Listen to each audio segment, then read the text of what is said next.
Son of the Fox. That is a fantastic track right there. That is A Cinderella Story, the latest off the upcoming new CD from Mudvayne. The new game is as we're live inside of the Less is More Lounge at the Grand Ballroom with a couple of members from Mudvayne. We're here with Greg Tribbett, guitar player, Ryan Martini, bass player. Thank you guys so much for your time today and hanging out. That's a great track right there. Thank you. Appreciate it. And you said that a lot of fans who I'm not going to say fans, so people who had a chance to actually hear the CD before it's released really are digging that track.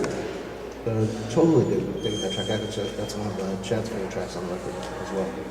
And when you're talking about the beginnings of the band, because you guys have evolved and grown and really achieved some pretty great success for a new metal band and we're huge. It's amazing. Biggest band in the room right now. Exactly. Out of all the bands in the room right now, we're definitely one of them. We're one of the many. But back to the early days when you guys got your big start and your big break. Can you tell me a little bit about that? Because you guys joined, had a chance to perform at a local band showcase in Chicago, right?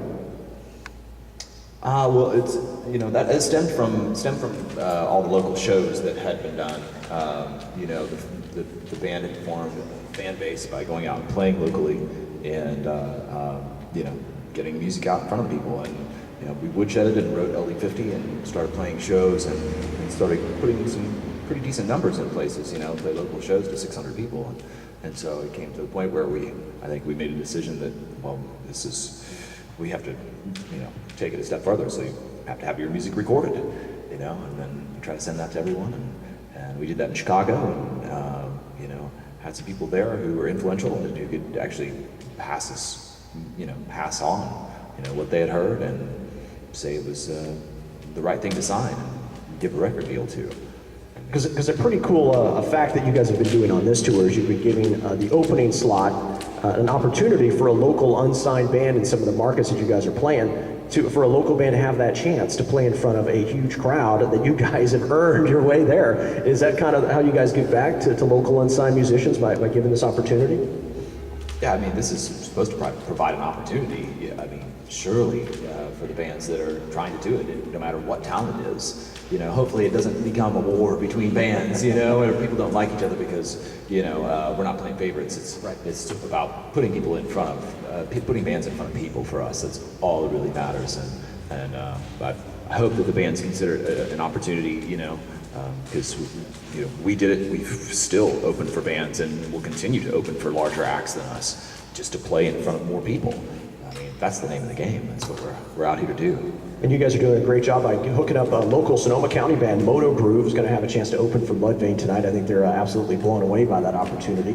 And if you guys had any advice to give to some of those local bands on their way up, other than being better musicians and better songwriters, what kind of advice would you guys offer up?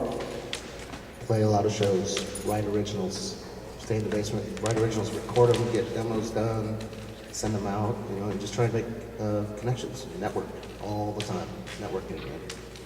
You agree with that? Absolutely. Listen to every type of music. Just to expand your mind and what influences you? Listen to everything.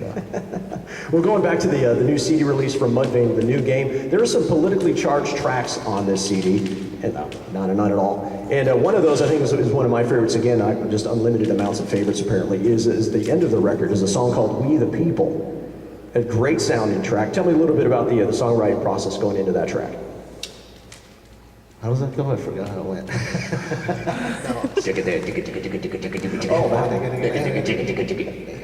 Yeah, it's that one. Remember that song? I was trying to remember. You know that one.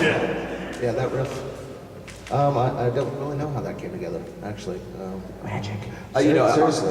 Our writing process is kind of I funny. think it was, we wrote that in Idaho, right? Did we? Yeah. Yeah, we wrote it in Idaho. Usually, it's pretty a serendipitous process. It's happy accident upon happy accident, where somebody will have an idea and it starts to build, we start to build on that idea, and, all of a sudden the song has two parts and you go, well, let's play these out this many times and write a transition, and, well, okay, now there's a verse and a chorus and a transition, and, so it's, it kind of rolls along those lines, where the ideas get tossed around and thrown around in the, between us, and, we go back and continually readdress issues that we have and continually listen to what we've recorded and what we're writing at the time.